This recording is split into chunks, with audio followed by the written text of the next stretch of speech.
Охрид буквално е препон со туристи. Колона возила се забележа уште пред неколку денови, но истата беше интензивирана вчера, а и денеска, поготово во утринските часови, како што и самите можете да видите.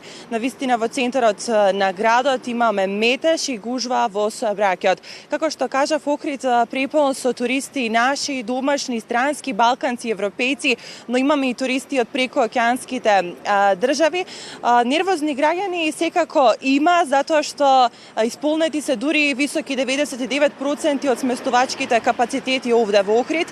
Во рестораните се бара место плюс, се бара лежалка плюс, затоа што навистина има голема гужва и голем број на туристи во рестораните, кафулињата, хотелите и плажите. Споениот викенд си го направи своето. Како што кажавте, нервозни граѓани, да, најмногу во однос на сообраќајот.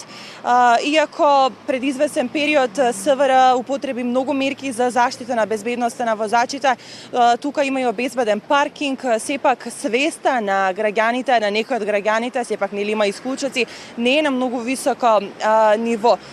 СВР веќе предупреди дека помина веќе оние добронамерни нели приговори кои што едукација, едукативни часови и делење флаери на граѓаните да бидат предпазливи, а од сега, поготово во екот на летната сезона во Охрид, ќе следуваат се поголеми репресивни мерки. Затоа се молат граѓаните да внимаваат на безбедноста, да ги почитуваат паркинг местата, навреме за да не се ствара метеж и гужва во сообраќајот и секако да се намали нервозата, затоа што Охрид живее во полнег, во екот на туристичката сезона, а и таквите ситуации се нормални. Значи, уште еднаш би сакале ние преку СВР да апелираме до сите оние кои што веќе се во Охрид и кои што планираат да дојдат и да одмораат на Охридската ривиера, да ги почитуваат сите правила на СВР за безбедноста во сообраќајот, да ја почитуваат онаа сообраќајна култура.